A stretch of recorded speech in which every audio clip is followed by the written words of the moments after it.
या देवी सर्वभूतेषु दयारूपेण संस्थिता नमस्तस्यै नमस्तस्यै नमस्तस्यै नमो नमः। जय माता दी, जय माँ दुर्गे। आप सभी भक्तजनों को जय श्री कृष्णा, राधे राधे। आज हम नवरात्रि के 5वें दिन पहुँच गए हैं। आइए सभी मिलकर दुर्गा सप्तशती के अध्याय को शुरू करते हैं। सभी भक्तजन प्रसन्नचित मन से इस कथा को पूरा सुनिएगा। प्रेम पूर्वक बोलिए जय माता दी। भक्तगणों, एक बार महर्षि मेधा ने कहा, दैत्यराज की आज्ञा पाकर चंड और मुंड चतुर्गिनी सेना को साथ लेकर हथियार उठाए हुए देवी से लड़ने के लिए चल पड़े। हिमालय पर्वत पर पहुंचकर उन्होंने मुस्कुराती हुई देवी जो सिंह पर बैठी हुई थी उन्हें देखा। जब असुरों ने उनको पकड़ने के लिए तलवारें लेकर उनकी ओर बढ़े, तब अंबिका को उन पर बड़ा क्रोध आया और क्रोध के मारे उनका मुख काला पड़ गया, उनकी भ्रुकुटी चढ़ गई और उनके ललाट में से अत्यंत भयंकर तथा अत्यंत विस्तृत मुख वाली लाल आंखों वाली माता काली प्रकट हुई, जो कि अपने हाथों में तलवार और पाश लिए हुए थीं। वह विचित्र खड्ग धारण किए हुए थीं तथा चीते के चर्म की साड़ी एवं नरमुंडों की माला पहन रखी थी।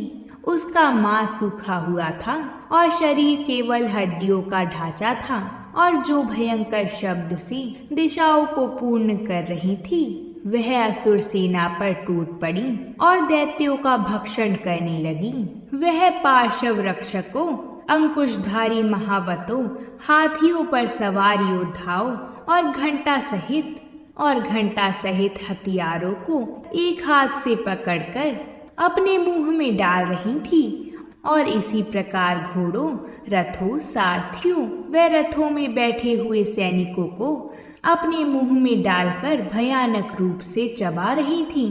किसी के केश पकड़कर, किसी को पैरों से दबाकर और किसी दैत्य को छाती से मसलकर मार रही थी। वह दैत्य के छोड़े हुए बड़े बड़े अस्त्र और शस्त्रों को मुंह में पकड़कर और क्रोध में भरकर उनको दांतों से पीस रही थी।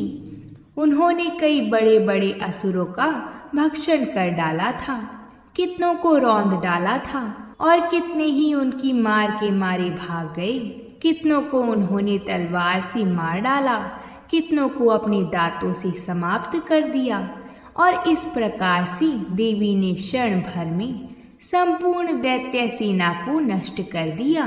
यह देखकर महापराक्रमी माता चंडकाली देवी की ओर पलका और मुंड ने भी देवी पर अपने भयानक बाणों की वर्षा आरंभ कर दी और अपने हजारों चक्र उन पर छोड़ दिए। उस समय वह चमकते हुए बाण व चक्र देवी के मुख में प्रविष्ट हुए इस प्रकार दिख रहे थे जैसे मानो बहुत से सूर्य मेघों की घटा में प्रविष्ट हो रहे हों। इसके पश्चात भयंकर शब्द के साथ काली माता ने अत्यंत जोश में भरकर विकट अट्टहास किया। उनका भयंकर मुख देखा नहीं जाता था, उनके मुख से श्वेत दांतों की पंक्ति चमक रही थी। फिर उन्होंने तलवार हाथ में लेकर शब्द कहकर चंड के ऊपर आक्रमण किया और उसके केश पकड़कर उसका सिर काटकर अलग कर दिया। चंड को मरा हुआ देखकर मुंड देवी की ओर लपका, परंतु देवी ने क्रोध में भरे हुए उसे भी अपनी तलवार से यमलोक पहुंचा दिया। चंड और मुंड को मरा हुआ देखकर उसकी बाकी बची हुई सेना वहां से भाग गई। प्रिय भक्तगणों, अगर आपने यहाँ तक कथा सुन ली है तो आगे सुनने के लिए एक लाइक ज़रूर कर दें। आपके एक लाइक करने से हमारा हौसला बढ़ेगा और आपको आने वाले समय में और भी कथाएं सुनने को मिलेंगी। इसके पश्चात माता काली चंड और मुंड के कटे हुए सिरों को लेकर माता चंडिका के पास गईं और प्रचंड अट्टहास के साथ कहने लगी कि हे देवी, चंड और मुंड, दो महादैत्यों को मारकर मैंने इनके सर तुम्हें भेंट कर दिए हैं। अब शुंभ और निशुंभ का तुमको स्वयं वध करना होगा। महर्षि मेधा ने कहा। वहां लाए हुए चंड और मुंड के सिरों को देखकर माता कल्याणकाई चंडी ने माता काली से मधुर वाणी में कहा, हे देवी, तुम च्योंकि चंड और मुंड को मेरे पास लेकर आई हो, अंततः अब तुम्हें संसार में चामुंडा के नाम से जाना जाएगा। इस प्रकार श्री मार्कंडेय पुराण में सावर्णिक मनवंतर की कथा के अंतर्गत देवी महात्म्य में 7वां अध्याय पूरा होता है। अब हम दुर्गा सप्तशती का 8वां अध्याय प्रारंभ करेंगे। तो प्रेम से बोलिए माता दुर्गा की जय। महर्षि मेधा ने कहा, चंड और मुंड नामक असुरों के मारे जाने से और बहुत सी सेना के नष्ट हो जाने से असुरों के राजा प्रतापी शुंभ ने क्रोध युक्त होकर अपनी संपूर्ण सेना को युद्ध के लिए तैयार होने की आज्ञा दी। उसने कहा, अब उदयुद्ध नामक 86 असुर सेनापति अपनी सेनाओं के साथ युद्ध के लिए जाएं और कंबू नामक 84 सेनापति भी युद्ध के लिए जाएं और कोटि वीर्य नामक 50 सेनापति और धौम्रकुल नाम के 100 सेनापति प्रस्थान करें। कालक, दोहद, मौर्य और काल के यह दैत्य भी मेरी आज्ञा से सजकर युद्ध के लिए कुछ करें। भयानक शासन करने वाला असुरों का स्वामी शुंभ इस प्रकार आज्ञा देकर बहुत बड़ी सेना के साथ युद्ध के लिए चल दिया। उसकी सेना को अपनी ओर आता देखकर माता चंडिका ने अपनी धनुष की टंकोर से पृथ्वी और आकाश के बीच का भाग गुंजा दिया। हे राजन, इसके पश्चात देवी के सिंह ने दहाड़ना आरंभ कर दिया और अंबिका के घंटे के शब्दों ने उस ध्वनि को और भी बढ़ा दिया। धनुष की टंकार से शेर की दहाड़ और घंटे के शब्द से पृथ्वी और आकाश के बीच का भाग गूंज उठा और इसके साथ ही देवी ने अपने मुख को और भी भयानक बना लिया। ऐसे भयानक शब्द को सुनकर राक्षसी सेना ने देवी तथा सिंह को चारों ओर से घेर लिया। हे राजन, उस समय दैत्य के नाश के लिए और देवताओं के हित के लिए ब्रह्मा जी, शिव जी, कार्तिकेय जी, विष्णु जी तथा इंद्र आदि देवों की शक्तियाँ जो अत्यंत पराक्रम और बल से संपन्न थीं, उनके शरीर से निकलकर उसी रूप में माँ चंडिका देवी के पास गईं। जिस देवता का जैसा रूप था, जैसे आभूषण थे और जैसा वाहन था, वैसे ही रूप, आभूषण और वाहन लेकर उन देवताओं की शक्तियाँ दैत्यों से युद्ध करने के लिए आईं। हंस युक्त विमान में बैठकर और रुद्राक्ष की माला तथा कमंडलु धारण करके ब्रह्मा जी की शक्ति आई। वृषभ पर सवार होकर, हाथ में त्रिशूल लेकर, महानाग का कंकड़ पहनकर और चंद्र रेखा से भूषित होकर भगवान शंकर की शक्ति महेश्वरी आई और मोर पर अरुण होकर हाथ में शक्ति लिए दैत्यों से युद्ध करने के लिए कार्तिकेय जी की शक्ति उन्हीं का रूप धारण करके आई। भगवान विष्णु की शक्ति गरुड़ पर सवार होकर शंख, चक्र, श्रांग, गदा, धनुष तथा खड्ग हाथ में लिए हुए आई।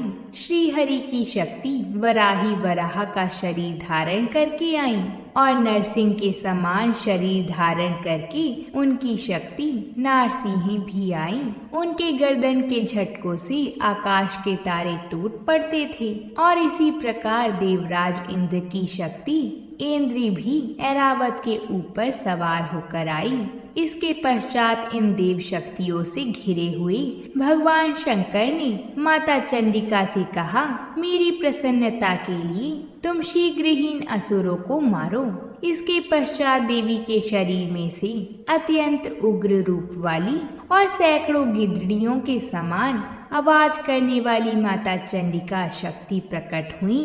उस अपराजित देवी ने धूमिल जटा वाले भगवान शंकर जी से कहा, हे प्रभु, आप मेरी ओर से दूत बनकर शुंभ और निशुंभ के पास जाइए और उन अत्यंत गर्वीले दैत्यों से कहिए, और भी जो दैत्य वहां युद्ध के लिए उपस्थित हों उनसे भी कहिएगा, जो तुम्हें अपने जीवित रहने की इच्छा हो तो त्रिलोकी का राज्य इंद्र को दे दो।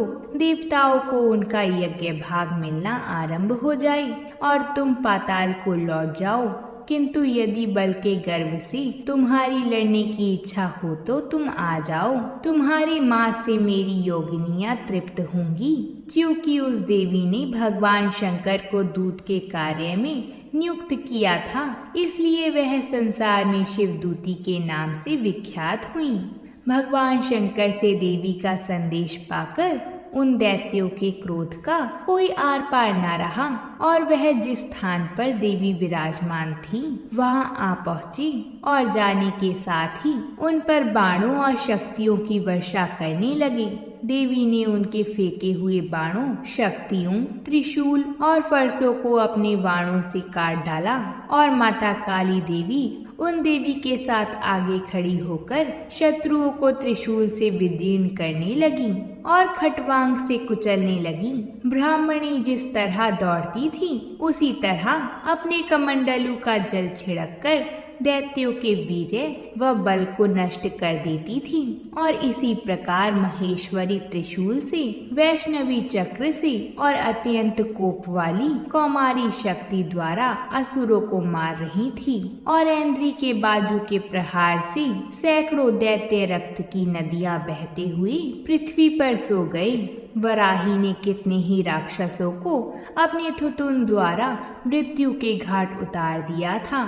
दाढ़ों के अग्रभाग से कितने ही राक्षसों की छाती को चीर डाला था और चक्र की चोट से कितनों को ही विदीर्ण करके धरती पर डाल दिया था। बड़े बड़े राक्षसों को नारसिंही ने अपने नखों से विदीर्ण करके भक्षण कर रही थी और सिंहनाद से चारों दिशाओं को गुंजाती हुई रणभूमि में विचर रही थी। शिवदूती के प्रचंड अट्टहास से कितने ही दैत्य भयभीत होकर पृथ्वी पर गिर पड़े थे और उनके गिरते ही वह उनका भक्षण कर गईं। इस तरह क्रोध में भरे हुए मार्तगणों द्वारा नाना प्रकार के उपाय से बड़े बड़े असुरों को मारते हुए देखकर राक्षसी सेना भाग खड़ी हुई और उनको इस प्रकार भागता देखकर रक्तबीज नामक महापराक्रमी राक्षस क्रोध में भरकर युद्ध के लिए आगे बढ़ा।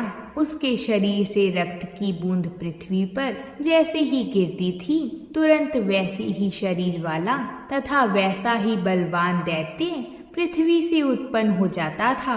रक्त बीज गदा हाथ में लेकर ऐन्द्री के साथ युद्ध करने लगा।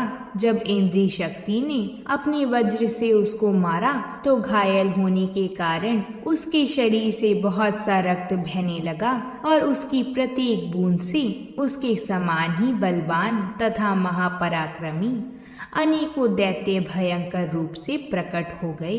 वह सब के सब दैत्य बीज के समान ही बलवान तेज वाले थे।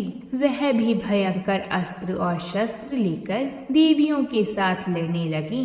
जब ऐन्द्री के वज्र प्रहार से उसके मस्तक पर चोट लगी और रक्त बहने लगा तो उसमें से हजारों ही पुरुष उत्पन्न हो गए। वैष्णवी के चक्र से और ऐन्द्री ने गदा से रक्त बीज को चोट पहुंचाई और वैष्णवी के चक्र से घायल होने पर भी उसके शरीर से जो रक्त बहा उससे हजारों महाअसुर उत्पन्न हुए जिनके द्वारा यह जगत व्याप्त हो गया। कौमारी शक्ति से, वराही खड्ग से और महेश्वरी ने त्रिशूल से उसको घायल किया। इस प्रकार क्रोध में भरकर उस महादैत्य ने सब मार्त शक्तियों पर पृथक पृथक गदा से प्रहार किया और माताओं ने शक्ति तथा शूल इत्यादि से उसको बार बार घायल किया। उससे सैकड़ों महादैत्य उत्पन्न हुए और इस प्रकार उस रक्त बीज के रुधिर से उत्पन्न हुए असुरों से संपूर्ण जगत व्याप्त हो गया, जिससे देवताओं को भय हुआ। देवताओं को भयभीत देखकर माता चंडिका ने माता काली से कहा, हे चामुंडे, अपने मुख को बड़ा करो और मेरे शस्त्र घात से उत्पन्न हुए रक्त बिंदुओं तथा रक्त बिंदुओं से उत्पन्न हुए महासुरों को तुम अपने इस मुख से भक्षण करती जाओ। इस प्रकार रक्त बिंदुओं से उत्पन्न हुए महादैत्यों का भक्षण करती हुई तुम रणभूमि में विचरो। इस प्रकार रक्त क्षीण होने से यह दैत्य नष्ट हो जाएगा। तुम्हारे भक्षण करने के कारण अन्य दैत्य नहीं होंगे।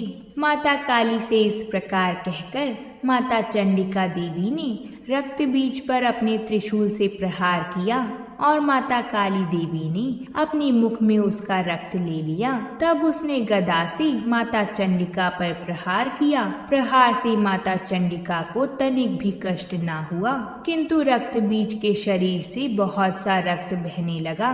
लेकिन उसके गिरने के साथ ही माता काली ने उसको अपने मुख में ले लिया। माता काली के मुख में उस रक्त से जो असुर उत्पन्न हुए उनको माता ने भक्षण कर लिया और रक्त को पीती गईं। इसके पश्चात देवी ने रक्त बीज को, जिसका कि खून माता काली ने पिया था, माता चंडिका ने उस दैत्य को वज्र, बाण, खड्ग तथा रिष्टि इत्यादि से मार डाला।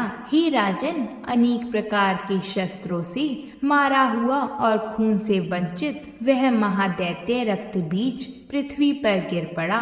हे राजन, उसके गिरने से देवता अत्यंत प्रसन्न हुए और माताएं उन असुरों का रक्त पीने के पश्चात उद्यत होकर नृत्य करने लगीं। तो इस प्रकार श्री मार्कंडेय पुराण में सावर्णिक मनवंतर की कथा के अंतर्गत देवी महात्म्य में 8वां अध्याय पूरा होता है। वीडियो पसंद आया तो इसे लाइक करें और चैनल को सब्सक्राइब करके हमारी भक्ति की धारा से जुड़े रहें। प्रेम से बोलिए जय माता दी।